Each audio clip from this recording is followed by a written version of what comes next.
the next, year, 2 years are basically going to define the companies that are successful for the next decade, probably, right? If not more.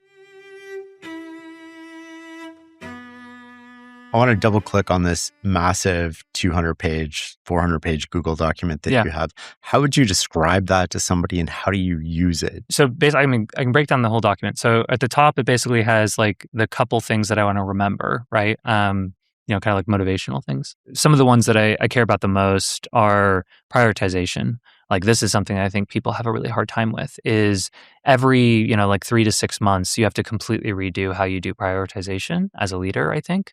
And if you don't, you're really going to start messing things up. And then it has the top 3 documents that I care about, tracking.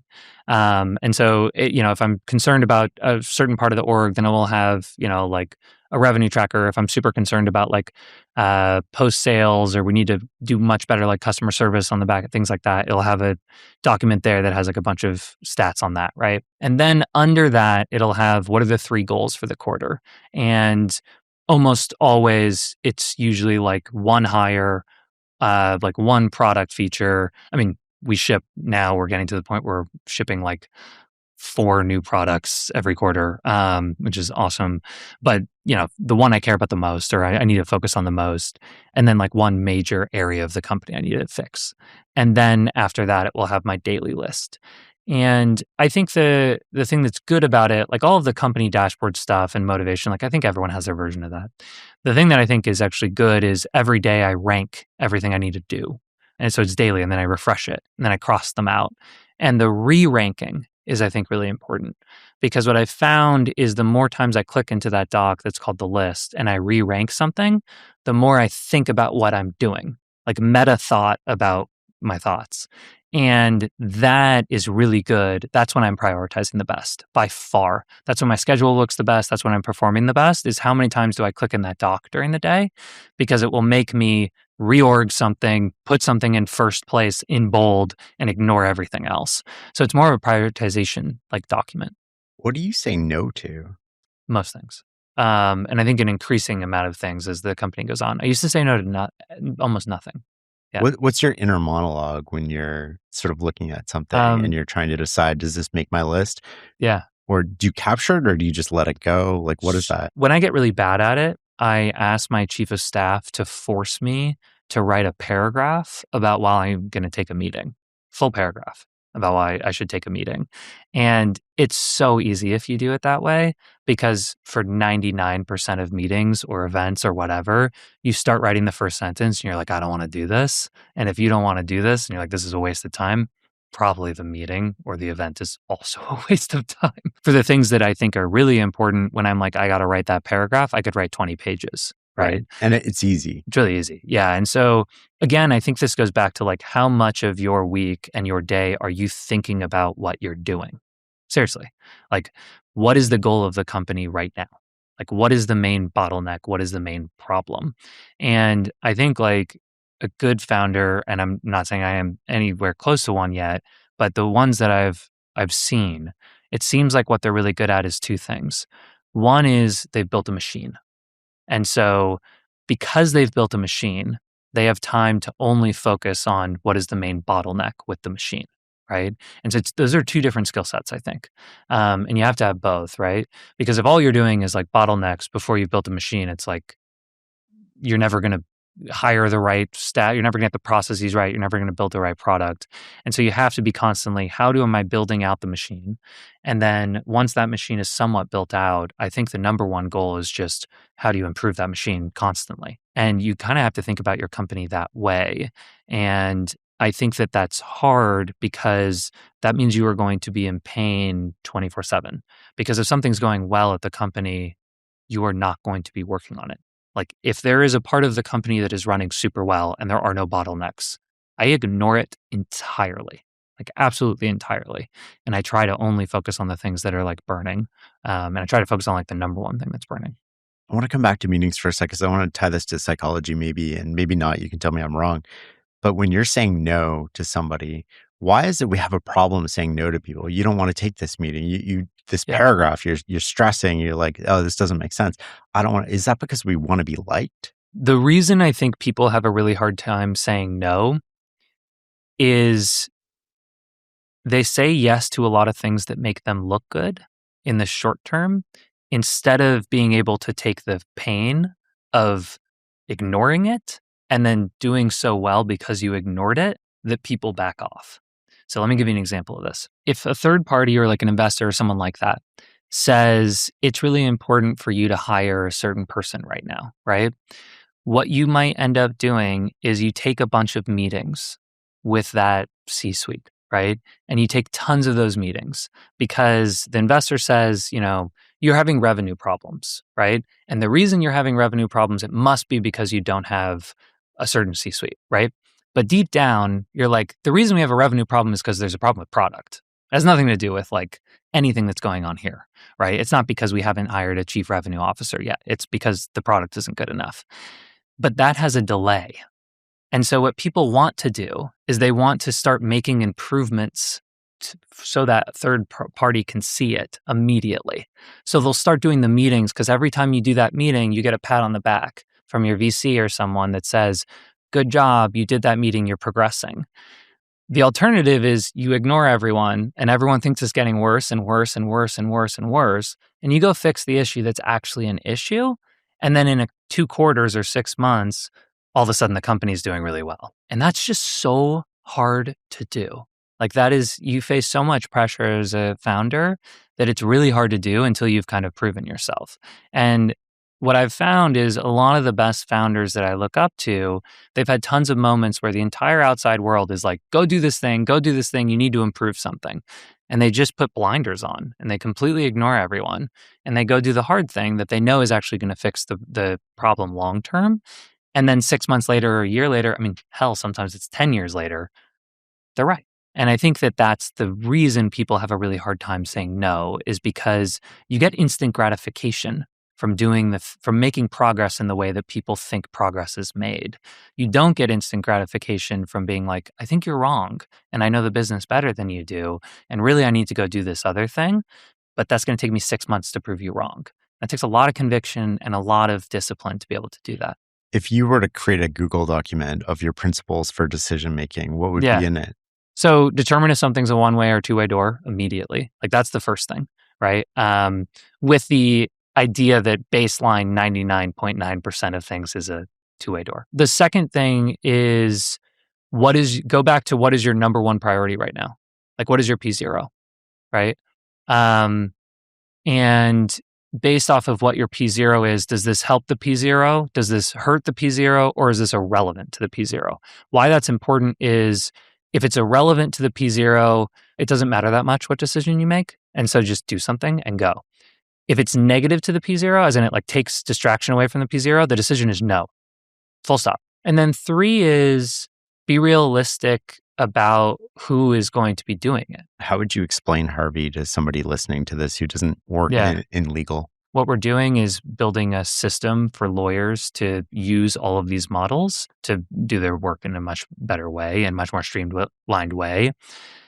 That's an incredibly broad explanation for what the company does. Another way to think about it is we are basically tracking the progress of all of these models in the system and applying it to an industry, right? So in a way, what you're kind of doing is building like a legal brain, right? And it's the same thing that other folks are doing in other verticals, like in the medical vertical. It's like what you're trying to build over time is a medical brain. There are a lot of things to break down there, where what you have to do is, okay, where is a model going to do a lot of the work? Where is a human going to actually be reviewing this? How do you change the processes and structures of legal departments and law firms? How do you change the process of delivering these services? It's less just, hey, we produce a product. It's actually these products are transitioning to how does the product redefine how the profession actually operates? So was there a moment when you were an associate and you're like, oh my God, we need to start this firm? What happened? So I got very lucky where I met my co-founder, Gabe. Yeah, Gabe, and he had a background in AI research. So he was one of the first folks at Google Brain. He was the first Google Brain class actually, and then he worked at Meta after that.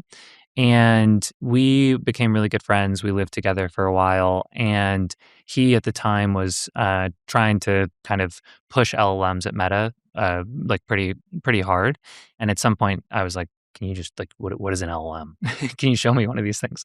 And what was available at the time was a public access point, an API to GPT-3. Okay. This is like early 2022, Yeah. right? And so everyone had access to this. This is very public.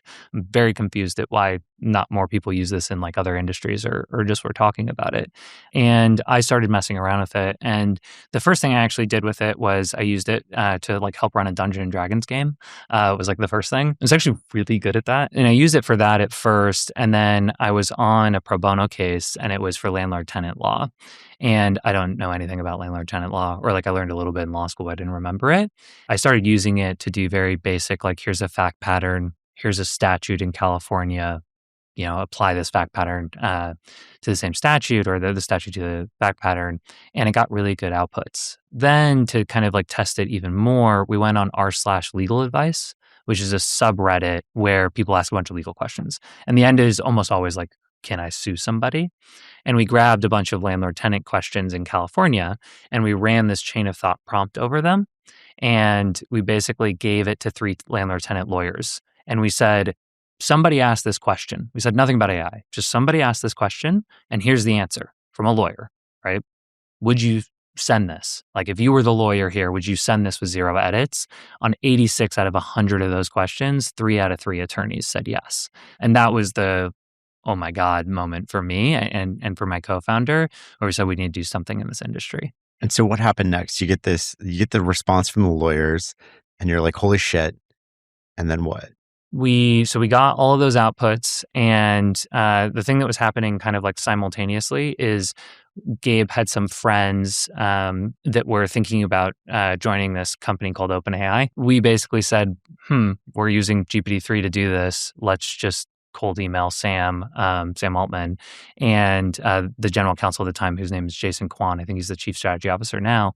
And we emailed them the results, and we basically said, the body of the email was basically, did you know that the models were this good at legal? And we emailed them that. They got back to us like pretty fast. We met with Jason first and just kind of like went through what we did in the process with Reddit. We showed them like our chain of thought prompts and things like that. And then we met with the rest of the leadership team on actually the 4th of July. And we pitched them our idea for the company and we raised money after that. Yeah. And they were your original investor? Yeah, we didn't go to any other VCs or anything like that. I mean, I don't have a tech background and I'm not from the tech industry. So, I mean, this really was, hey, like we experimented with this. We think this is an incredible direction. Like if these models get even slightly better, this is going to change this entire industry. Did you know how good they are right now? And do you know anyone doing this? Talk to me about how you used to convince lawyers that this was viable and good product. Yeah, the hardest thing to do in the beginning was actually get lawyers' attention. And so what I would do is I was a litigator, so I'd started with litigation examples, and there was a nice advantage where a lot of what you file if you're in federal court, it has to be published online, right? And so I could go and I could find the last thing, like argument that they made, and I could actually find the document where they made that argument. And so on the demos, what I would do is I'd grab that and I'd say, what's good about this argument? Could you argue against it? Like, how would you poke holes in this, this contention, things like that. And you'd go from the lawyer, like, I used to have demos in the beginning where lawyers would literally be on their phone. I would show them, I mean, at the time I thought it was like AGI itself. And I'd show them this and they would just like look at their phone and not pay any attention. And when I started saying, hey, you filed a brief last week in, Apple v. whatever case, and you want to see how Harvey would analyze that brief and argue against you? I mean, they were completely, it's like that meme where the guy's with his video games like this, and then all of a sudden he like goes, yeah, it's like that. And they would just watch the screen and read every single word that came out of Harvey. It's super risky because, a decent amount of time it would hallucinate and get something wrong. And if it hallucinated, the lawyer was like, okay, this is useless, like get me off this demo. But when it worked super well. The riskiest version of this is we did it during our Series A pitch to Sequoia, where Sequoia grabbed a bunch of lawyers that they knew and they had us demo to them. And I remember Pat Grady emailed me afterwards and was like, "Is that what you normally do?" Because it got them really riled up. And, it ended up working where we picked a use case, it worked, but we found like a argument that they had done. And I showed basically like analyzing that brief, and it was a good analysis. And so I think like a lot of what we had to do in the beginning was literally just get lawyers to pay attention because they're super busy, right? And it was just figuring that out. The personalization of all these demos matters so much because I don't think you get it until you really feel it on something that you work on. I feel like so many people tried ChatGPT on like the first week Yeah. and they were like, oh, it's hallucinated, and they kind of wrote it off. I think they're still not using it because of that. Like, I think there are still folks that have tried this like 3 years ago and they had a hallucination one time and they're like, yeah, we're not going to do that. I mean, we had this with Harvey where we had, we've had so many folks that said, we trialed your product like 3 years ago. We didn't think it was good enough and we're unsure if it's improved. And then they log in and they're like, I don't even remember trying the product 3 years ago. Like, this is so different. And I think that also that rate of technology change, people aren't really used to, and especially folks that are not in the tech industry, right? And with what's happening in AI right now, every release is a massive step change. And I think it's hard for people to wrap their mental model around that and think about, oh, how do I become, anti-fragile, where I'm okay with making different choices and really think about the future when everything is changing so quickly. The sponsor of this show is CoinShares. While most of the industry was still arguing about whether digital assets were legitimate, CoinShares was quietly building the infrastructure to invest in them properly. They now manage over $6 billion in assets and have stayed profitable through every market cycle, fully regulated with the kind of transparency and governance that serious investors actually expect. Whether it's crypto ETFs, active strategies, or Bitcoin mining ETF exposure, you can access all of it through your existing brokerage account, CoinShares. The adults have arrived. Learn more at coinshares.com. This is not investment advice. You're in meetings all day. You're trying to stay present, but you're also worried you'll forget the decision, the action item, the important next step. That's where Granola comes in. Granola is an AI-powered notepad for meetings. You jot down rough notes like you always do, and in the background, Granola transcribes and turns them into clear, useful notes when the meeting ends. There are no bots joining your calls, no distractions, just a clean notepad that helps you focus. During or after the call, you can chat with your notes. You can ask Granola to pull out action items, help you negotiate, make a decision, write a follow-up email, and so much more. I even use it when I'm listening to podcasts. Once you try it on a first meeting, it's hard to go without. Head to granola.ai/Shane and get 3 months free with the code Shane. That's granola.ai/Shane. Is there any advice you've been given but not taken? Yes. I think like hiring senior executives, I've been very up and down about it. I think I was told to hire senior executives very, very early on, and I refused. And then I refused too long. I refused I'd say about 6 months too long. But if I would have taken the advice when it was given, I think it would have been a huge mistake. How did you know that you were late? I saw the impact of what happened when I hired them. The main advantage of being a founder of a company is if you are always on, which I tried to be, what you have is you have the context from day one, right? And if you're always on, all your brain has to do is do the delta between day one and day two, right? And so the reason founders are so valuable, I think, to understanding their business and looking forward and looking back is actually just because the cognitive load of taking everything about the business day over day makes it so you can kind of understand everything that's going on, and it's not incredibly difficult to do that. Whereas if you're a newcomer and you just come into a company, you don't have that. And so you're starting from zero and you have 10 years of context that you have to somehow absorb, right? And so my point in answering that way is you just have a very good pulse on the company. And you can tell, oh, if I would have made this change about 6 months ago, this would have moved these things forward. And this problem about hiring the senior exec wouldn't have existed. And I waited a little bit too long to do that, right? You just have a sense for it. What was the darkest moment as you were building this when everything felt like it was just caving in and you were about to give up or quit? One of them was super early on. We thought We basically thought that there was going to be a way to like one-shot ourselves into like building the company instead of doing it the hard way. And the way this was like early 2024.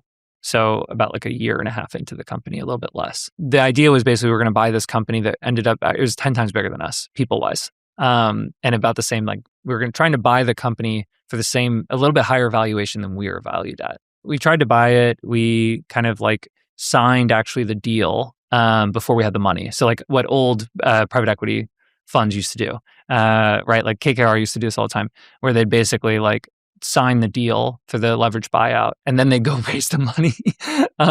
It was a very common thing they used to do. And that's kind of what we did. And so we got the term sheet, we like locked them up for a certain amount of time, and then we went to go get the money. And of the money we were short, we got like a lot of it. We were trying to raise like around like 700 million or something like that. And we got, I think, like 500 in clean equity. And then the deadline was there. And we had an option. We could have taken like a loan basically with like PIK. The problem with those is if you take that debt, if you don't fulfill the debt obligation, somebody else can own the company. Right. So it's not in dollars. It's actually in percentage points of the company. It's called payment in kind. And we decided not to do that. And when that happened, and I remember just pulling it off and telling the other side we weren't going to do it and everything like that, I thought the company was over. I was just like, I don't think like we can build fast enough. I think the model providers are just going to eat us. I think that like without this other company, we're screwed. And it forced us to basically go and like build the company, like actually build the company, like go hire the right people, put the right work into product, do the correct scaling processes, do all of these things. What was the process from that not working out and the moment you knew this wasn't going to happen, you see that as failure, to getting to that point where what was your inner monologue? It's like 24 hours. It was really fast. And I think like the reason it was so fast, and by the way, I've had a lot of periods like this. Like I've had other times when we've like failed massively and I have like 24 hours of like, it's all over. And then you like wake up the next morning, you're like, we can do this again. I mean, hell, that happens once a week probably. You get used to it. And like, I think I've had a lot of times in my life when I thought everything was over. Like when I like basically failed out of my first like high school I went to, I was like, this is over. This is done. I remember when like I took the LSAT for the first time and I didn't quite get what I got. I was like, okay, well, that's over. But my point is, you just have to get used to this of like, it's over, it's over, it's over, it's over, and then everything's fine. And now, you know, you take those moments and then you just get like you build resilience. Like you build resilience for losing, for, you know, suffering, things like that. And I think you get the same thing in the company. And one thing that gives me, I'm more confident in the company today than I've ever been confident about the company, which is weird because externally we face way more threats than we did last year. It's not even close. Like it's 10 times the amount of threats as we did last year. But the reason I'm so much more confident in it is I now have a team of people that I have failed with so many times. Like we have taken crazy risk. We have massively butchered product lines and then recovered them and made them much better. We have made the wrong hires. We've tried to buy a company super early on that would have collapsed us. We've done all of these things. You know, we've had tons of folks be like, it's over. And because of that, I just feel very confident in my team's like resilience and their ability to adapt and strive and get through the next problem. And, you know, I don't like wish this upon the company. Like I don't wish like that tomorrow there's also like a crazy chasm and we're in a huge amount of trouble. But I kind of do, in the sense of if we get all of those done now, then we'll get better way faster. Not everyone sort of buys into like Zen being the best way to unlock yourself. How do we make stress work for us? Because when I listen to you talk about stress before this, I almost think of like stress maxing in your head. Like you're actually intentionally seeking out stress. Well, I mean, you want to maximize it before it does too much damage to you, right? So if there are 10 things that you're really stressed about, right? You should probably try to do those early on in the company.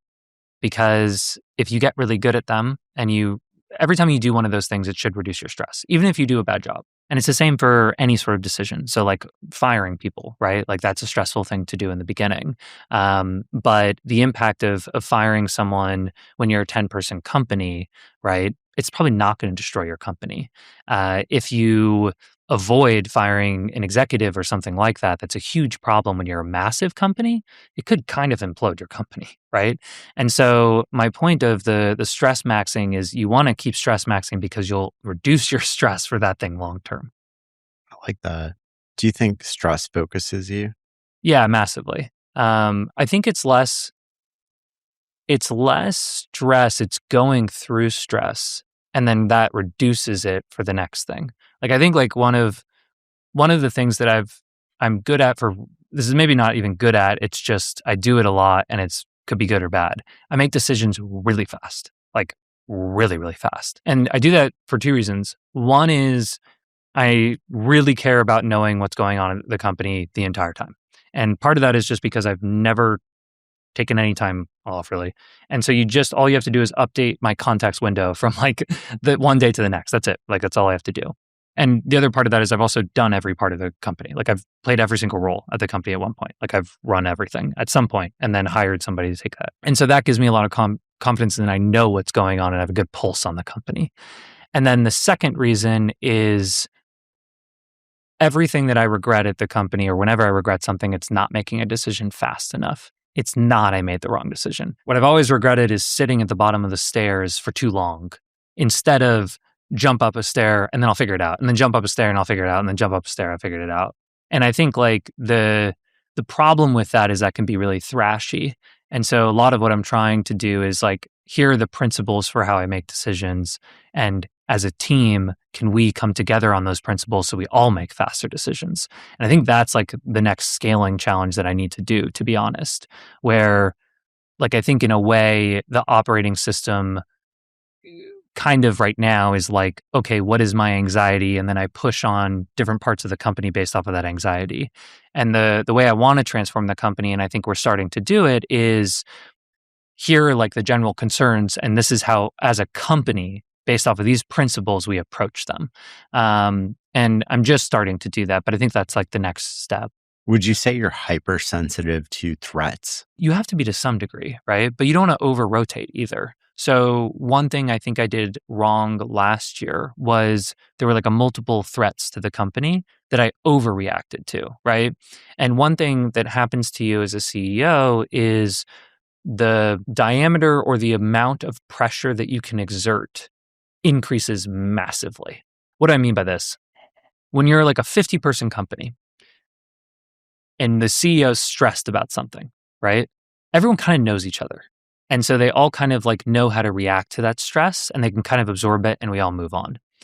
When you're an 800-person company, if the CEO gets too stressed about something, the whole company will move like based off of that stress. And that is such a big problem. Like that's how you create thrash. You create thrash by you get overly stressed about everything. And then people don't know. I mean, it's like the boy who cried wolf. Like they don't know what actually matters, what doesn't matter. And so a lot of what you have to do, I think, as a founder is figure out, how do I manage my own stress? And then how do I explain and diffuse this stress throughout the company in a healthy way? How do you take care of yourself? It's a good question, and it's a work in progress. Like getting enough sleep and working out are the main things for me. It's not even close. If you wake up right in the morning and you go on a run, I found that that's like incredible because everything else through the rest of the day, you get like a shock basically, and then the rest of the day you like calmer for everything else. So I think that works super well. The other thing too is prioritization. So a lot of the reason people get stressed is because they're doing too many things and they can't. Everything's feels like chaos, right?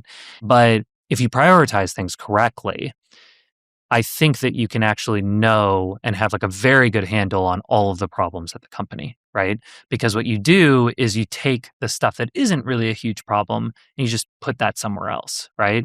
And so all you're paying attention to are the problems. And if you do that over time, you're way less stressed because you might be stressed about one thing, but it's, again, not as thrashy. You aren't poking as much because you're trying to fix the same thing. And you don't feel like there's 1,000 things that are going wrong. You feel like there's one thing that is terminal, right? But you can just focus on how do you incrementally improve that terminal issue. How do you maintain urgency? You're sort of in a sprint here. Yeah. The best way to do this is hiring. There's no other way to do it. It is hiring and culture. And so what you need to do is hire a very good team that all feels the same way you do. And what your job then is how do you instill a sense of urgency into the rest of that team?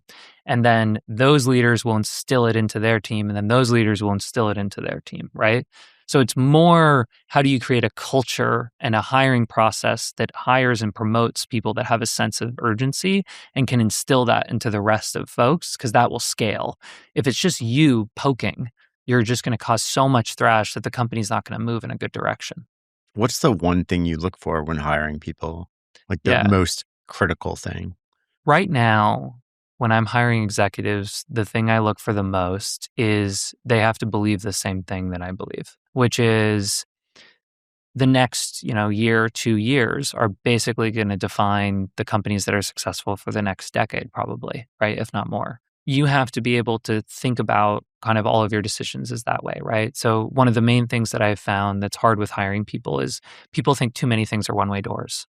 Oh my, way too many things are one-way doors. Yeah. They just aren't. And I think, again, this goes back to the stress or making mistakes. You have to just make tons of mistakes with things that you think are one-way doors to realize that not everything is a freaking one-way door, right? I moved multiple high schools, right? I guess technically one I got kicked out of. But I moved multiple high schools. It was not the end of the world. Each time that happened, I was like, yeah, probably we're done, right? And I remember, I got really bad grades in high school and my life wasn't over. And I think that there are just so many folks that have these such prestigious backgrounds and they've never gotten a B in their entire lives, ever, probably, right? Yeah. And so they think everything is the end of the world, right? And you can't hire people like that because they will break. They will massively break because the reality is these companies are moving too fast. The world is too tumultuous right now. You're going to lose. You're going to lose so many times and you're going to lose a bunch and you're going to win a bunch. And you have to have a tolerance for doing that or you're just going to break. No one at the company ever has been let go because they made too many mistakes. It's never happened. I have personally never done it. I've never, ever fired someone or anything like that because they made too many mistakes. They always broke. And the thing that broke was they started to get decision paralysis. They started to not be able to scale. They didn't hire a good team. They were afraid to hire people that were better than them. All of these things that I think, again, it was scary and they didn't scale throughout, right? And that's what I'm looking for a lot is, are you able, what is your rate of learning? Are you going to be okay with making mistakes? Can you have failures? Can you learn from them? What is your resilience? That I think is really important too. And what is your company's resilience? That I think is something that a lot of companies are going to face pretty soon. I think people often, they don't step their decisions. It's Yeah. I'm going to walk to the top of this flight of stairs. And they don't think about, well, to get to the top, you're actually going to take one step and then another step and then another step. Why do you think that people look at decisions that way? It's less scary. So I think there's actually another problem with that. To use your analogy of you're walking to the top of the stairs, right? And they will basically plan out, these are the stairs that I'm going to walk on. Right. Each way to the in top. this spot. In this spot on the, yeah. Maybe there's 10 options of stairs and it's I'm going to do this one, then this one, then this one, this one, and get to the top before they start walking. What's even worse that I've seen is A, people do that, which is bad in itself. B, is they start walking and you can imagine that each step in the stairs, you can see more, right? You can see more about your surroundings. You'd see more about the path ahead of you and they're stubborn and they go, no, I won't change. And I'm step 3 in and I can see being step 3 in that I only need to take one more step, but I'm going to keep doing it the way I said I was going to do it because I don't want to be wrong. I don't want to have to adapt. I don't want to have failed. People are just so afraid of failure. They're so incredibly afraid of failure and they think of the wrong thing as failing. Building a company is 1,000 failures and then a couple successes. And I think what people don't realize is that you have to fail constantly in order to succeed at bigger things, right? You have to make 1 million bets and then one of them pays off.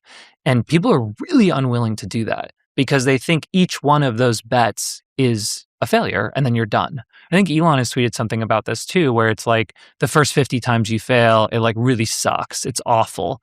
And then you just like don't care. And there's some people, again, maybe this is going back to like the optimizing stress, optimizing failure, optimizing these things. You want to build that tolerance really fast, because if you don't build it fast for the smaller things, like the baby steps, then you're not going to have it for the big things. And if you can't do that on the grander scale, right, and the grander stage, I guess, then you're going to fully collapse. How do you assess resilience when you're hiring somebody? You can ask them, like, I try to spend a lot of time on, like, tell me about your life. Like, what do you want to do? What do you like doing? Like, tell me mistakes you've made, things like that. Like, you can do it in the hiring process, right? What I like to do a lot is I go through like a Google Doc and I do like a live editing process. So I'll like come up with a Google Doc that has like a bunch of questions or like a project to do, and we'll do it live, async. Part of that is because I really like to work async. And so I need to be able to work with someone async. And it's a good like litmus test to tell that. The other thing that it does is you can tell when some people like take too long. Like they'll write like a 20, paragraph response to something. And you're like, you're just hedging constantly. Mm. Like this was basically a like option A or option B question, right? And you can tell that if they're massively hedging like that, what are they going to be like in high stakes decisions? It seems like we now live in a world where a very slight difference in skill is leveraged to a degree it's never been leveraged before. Talk to me about that. Yeah, that's what I'm seeing across our company just massively, where like the people who I already thought were like 10x are now 100x. And so I do think you're seeing like the power law of ability just increase by a lot, right? And there's a couple reasons for this. One is the communication, like getting rid of communication gaps, because sometimes it was hard to tell if someone was good, because really what was happening is they had a lot of good ideas, but they couldn't communicate them, right? I know so many people that are like geniuses, but they have such a hard time communicating to other people. And the coding models are incredible at this. I'll give you a really simple example. Something I do a lot now is the models have gotten so good that I can use a really complex, like something that's really complex and legal, right? Like multi-jurisdictional fund formation, and you have to do like how you do tax exemptions and all these things.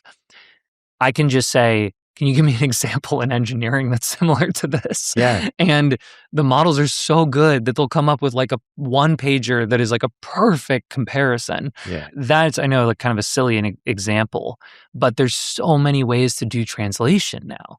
And because there's so many ways to do translation, you can really see like who's coming up with good ideas. And that's maybe one reason. The second reason is you just don't need to communicate. Like you can just go and on the weekend on a Sunday, if you're a really good engineer, you can just go build something and then just shoot it off into, the general Slack, and people can see what it is. And so you don't even need those communication barriers, right? Some of the best producing people on earth are terrible at communicating and terrible at working with others. And a lot of what you sometimes have to do as a company is, how do you create a situation for those folks to succeed? Because they can't manage up. They don't look as prestigious. They maybe don't have like the resume that everyone likes. They aren't as good at communication. They can be hard to work with, but they're geniuses. They're like incredible. They're so good at what they do. And how do you create an environment for that? The coding models are going to make it so that those folks can do better, like better than they've ever done before. What do you think are the second and third order consequences of slight variations in skill being leverageable to a degree we've never seen before?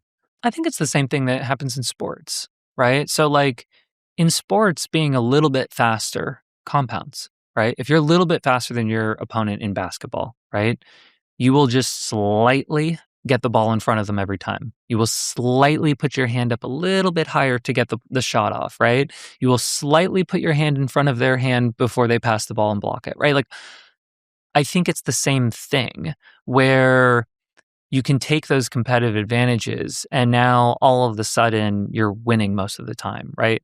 And I think that that's what's going to end up happening in knowledge work, where, if an attorney is slightly better or slightly faster, they're going to get all the work. And that kind of already does happen, by the way.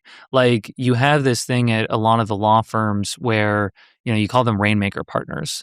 And, there's an argument of like, how much better are they at every single task than everyone else? Like probably not that much better, but they're slightly better at a couple things, and then those things compound.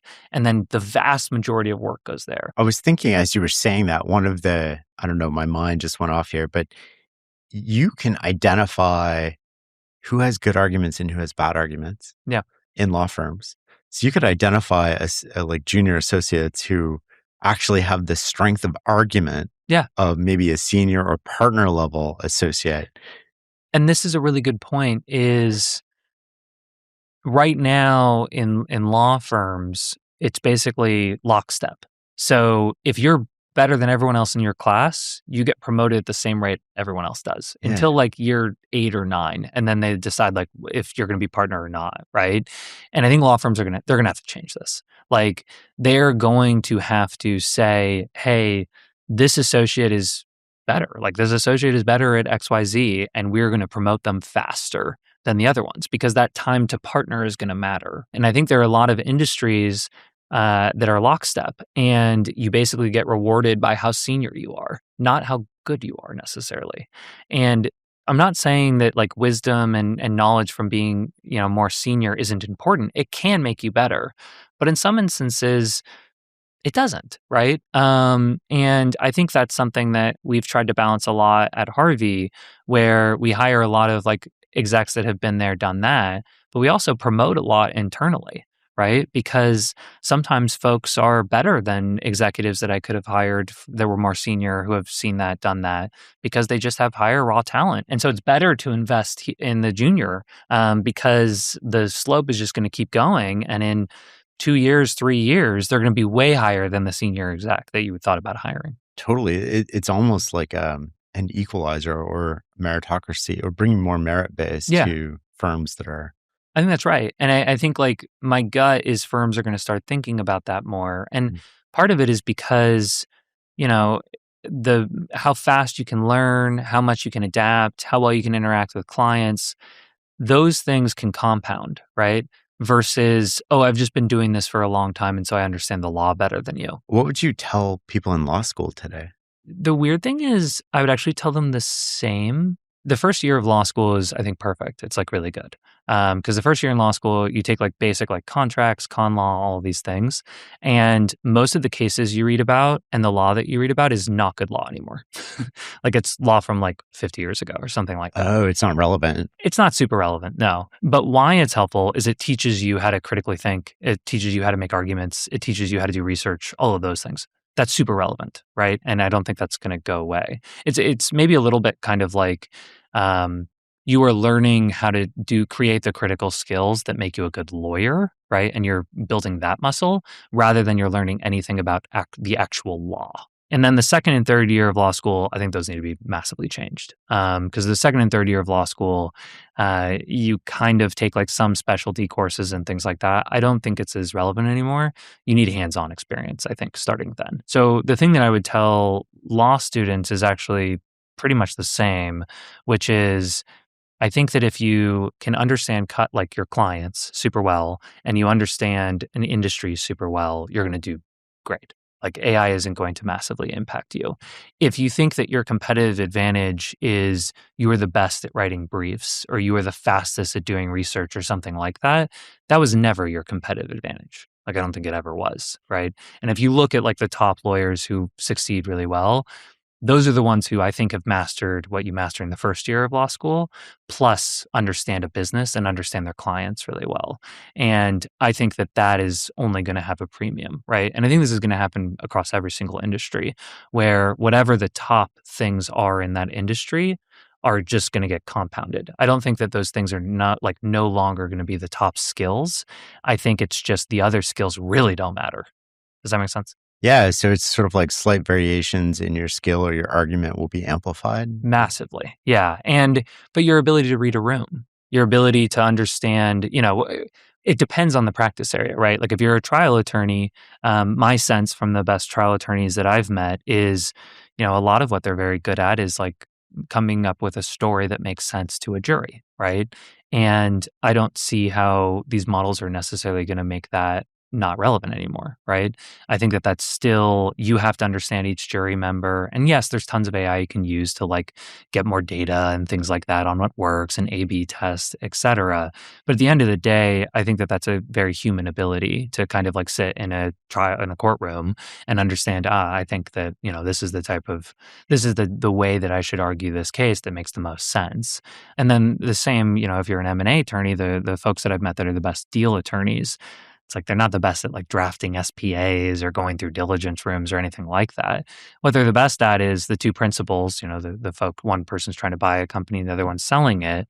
They're really good at, we're arguing about something. How are we going to figure out how to mediate that argument? Or, there's 10 things that they're asking for, but I think, to be honest, they only want number 2, right? And the other ones I think are smokescreens. That's the type of skill set that really differentiates lawyers today. I don't see that being any different tomorrow. I think that it's just going to compound the amount that it gives you an advantage as an attorney. And the value is going to accrue to those decision points instead of all the work that's being done to make the decision. Does that Because a make sense? human is doing the decision point? Is that why the value is Exactly. there? Yeah, exactly. But do you think a human will, in the foreseeable future, always be doing that? Or does AI get to a point where it's actually better than humans at that? Yeah, I think maybe a good way to think about this is in professional services, I think there's 2 types of work. There is, I want work done, which is like I deliver a work product, right? And that is going to get fully commoditized. So if it is, I need this contract, I need 1,000 contracts reviewed. And then after I've reviewed all those contracts, I'm going to make a decision. The reviewing of those contracts is going to get automated for sure. That decision at the top is not. And so you have one side, which is basically, here is the work product, right? Or I need work to be done. And then the decision or advice. The decision or advice is not going to go anywhere. In fact, my guess is it's actually going to be more valuable over time. Why? Because you only really get that from a bunch of experience, right? And the experience is usually something that will be very difficult to distill into the models, right? So an example of this is when you're doing a large M&A, a lot of the very good like top M&A attorneys, what they are good at is they actually know personally all the other folks, like all the players. And so what they're ending up becoming is actually like deal advisors of, I know that this is actually what they want. I know that this is what they're going to push back against, et cetera. And I think it's going to be very difficult for the models to get that data over time. I wanted to see what it would feel like to have an AI version of me challenge my own thinking. So I built one with HeyGen. Let's see how this goes. Hey, Shane, I've read every podcast transcript, every newsletter, and every book you've written. I know how you think, probably better than you do right now. What do you want to know? Invert this for me. After almost a decade of doing the Knowledge Project, what would quietly make the show worse without me noticing? The best interviewers get worse over time. They stop asking dumb questions. They get comfortable. They start performing instead of listening. The risk isn't that you fail, it's that you don't notice when you have. Okay, I can't really argue with myself on that one. That's HeyGen. Record yourself for 15 seconds and get an AI avatar that delivers professional video on demand. No camera, no crew, in over 175 languages. Already used by 30 million people, including 85% of the Fortune 100. Your first 3 videos are free at heygen.com. HEYGEN.com. Ever hit 3 p.m. and feel like your brain just quit? For a lot of people, that's not caffeine or sleep, it's electrolytes, and water alone won't fix it. That's why I drink Element every day after lunch. 0 sugar, no dodgy ingredients, just a real dose of sodium, potassium, and magnesium. I know you're all thinking electrolytes are for athletes, but you don't have to be an athlete to benefit from it, and it tastes great.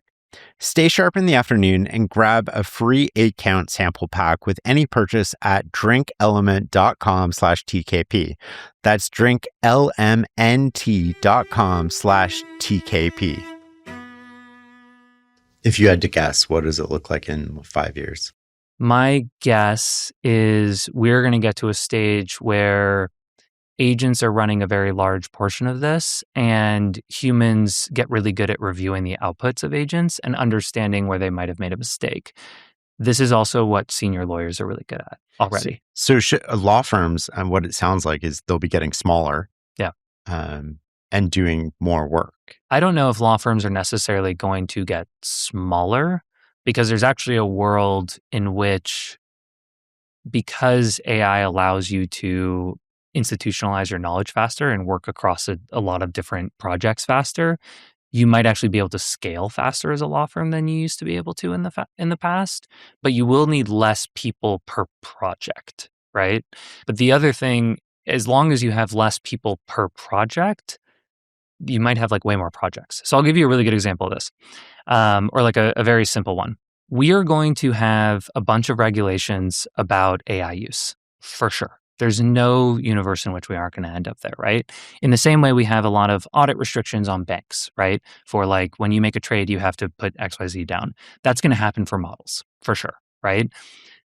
Who's going to be in charge of that, monitoring that? Lawyers, right? The legal department. And so there is an area where I think like there's going to be a massive expansion of legal work. Think about like a data room, what a data room is going to have in 10 years. If you've been using AI to create all the contracts, it's going to be 20 times larger, right? 50 times larger. It might get to a point, honestly, where we have agents that are basically creating all the contracts, negotiating with each other, and a human can't absorb all this data. Like you literally can't. Like it has to be an agent plus a human. Otherwise, you wouldn't be able to do the complexity of these transactions. Well, you're probably at that point now where an LLM can digest all case law ever written, every transcript, every argument, everything, whereas a human could never do that. Exactly. And my point is the expectations are just going to change, right? Like if you think about the largest effect that email had on the legal industry was people expected you to respond with work product faster. Right. That's it.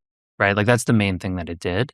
It's going to be the same here. Right. Like, again, it's a supply and demand market. And so you have a bunch of competition. And if you're a firm and you say, hey, I can get this deal closed in 48 hours, and another firm says, it'll take me 3 weeks.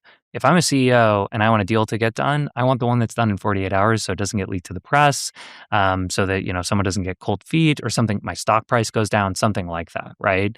And so there's a huge value and a competitive pressure that will come from just being able to do these things faster and at higher quality. Faster and more accurate? Yeah. Is that what you mean by quality? For sure. One way to think about the professional services is they're cyclical and counter-cyclical, but mostly cyclical, right? And so like legal, I'll just use legal as an example. A lot of the revenue from the top law firms comes from M&A, right? Or transactional work, which is mostly cyclical, right? And so the economy goes up, the economy booms, and you have more M&A. Right. And so I think that folks think a lot about legal in a vacuum where they say, oh, these LLMs, are going to get so good that they can do all legal work, et cetera. And what they're missing is it can do legal work today. What does legal work look like in 10 years? Like, what is the product review for a lawyer look like when Meta can ship 50 times as many products daily? Right. That is going to change a lot of this world. And you don't see a world in sort of the next 5 years where there's like almost an all AI law firm where it's, I call up, I get Harvey on the line and I give my case, I give all the facts, and then all of a sudden all the briefs come out, all the information, the documents get filed with courts. So you can't do that in the US right now. So you need a lawyer. Basically, there's 2 rules. One is state by state, which is the unauthorized practice of law. It's actually a felony. And so, you actually need to be barred in order to give legal advice. And then the other one is an ethical rule. So it's by the ABA. Which basically says that you can't have non-lawyers invest in a law firm.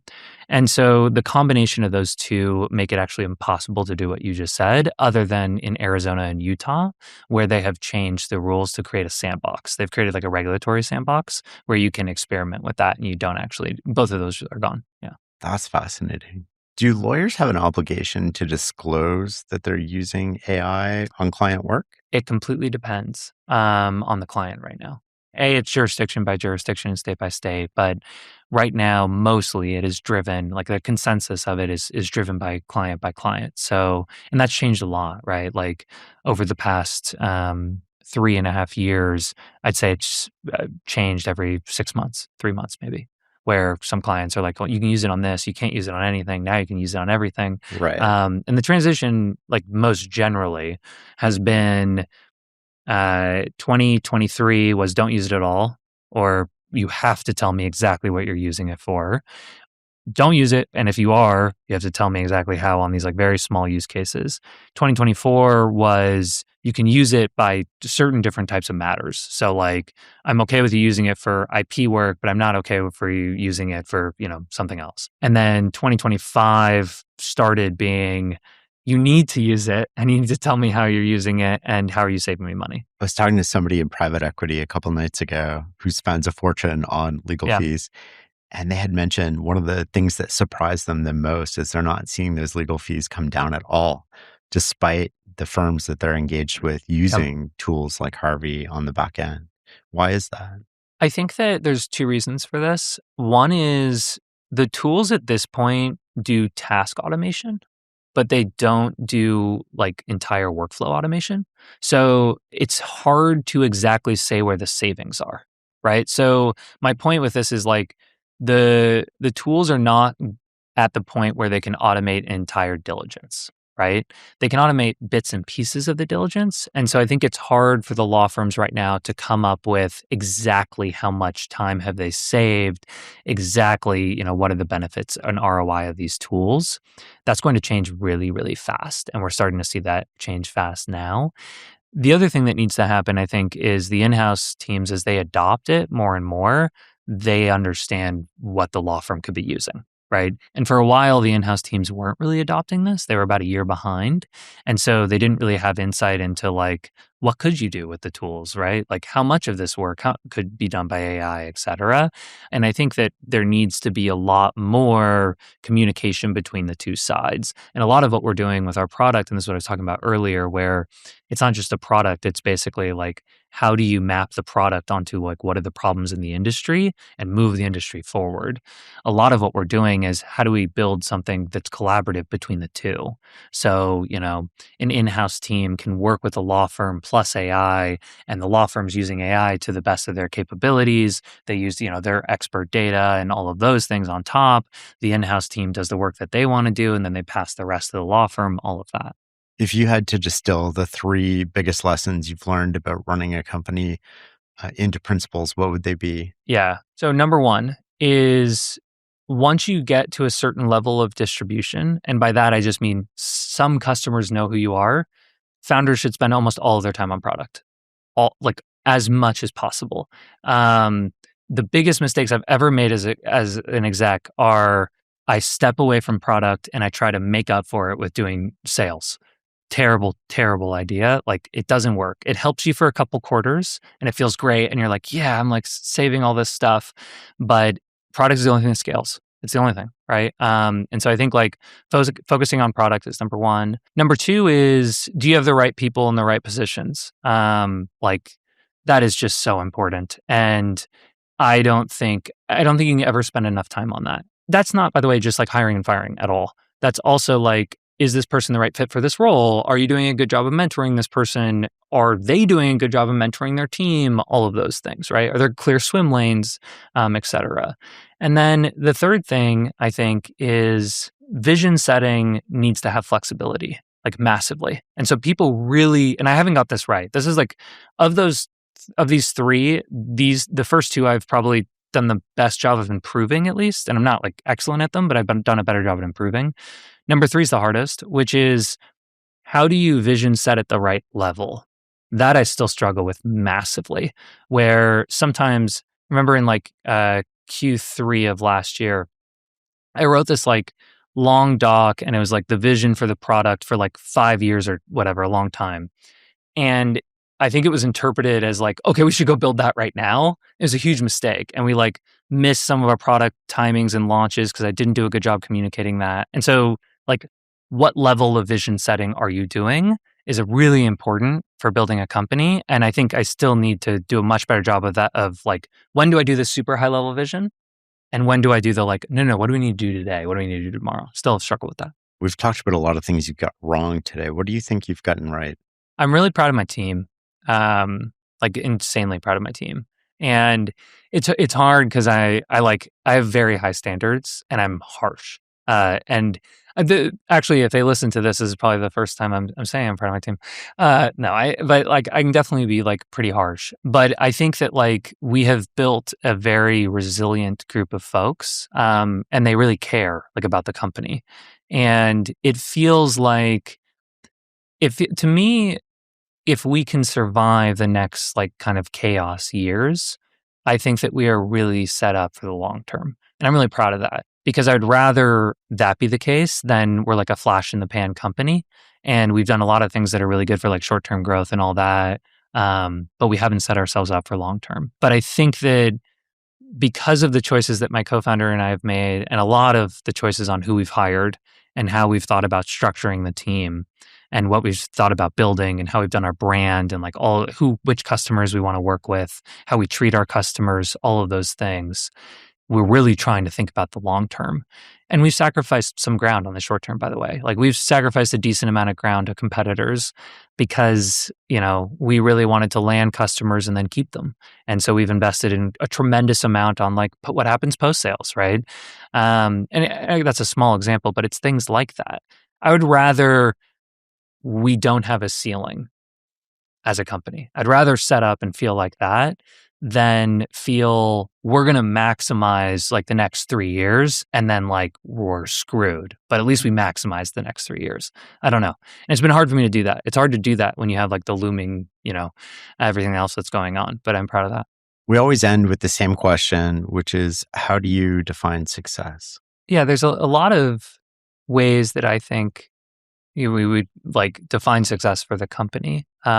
Which I mean, at this point, like you kind of merge with your company to some degree when you're working on it this much. But I think that I want to feel like we left everything on the table. Like we really did in the next couple of years. We had, I shout out to Harvey for this because I definitely did steal it from him. I really feel like you have to like re-earn your position every 6 months.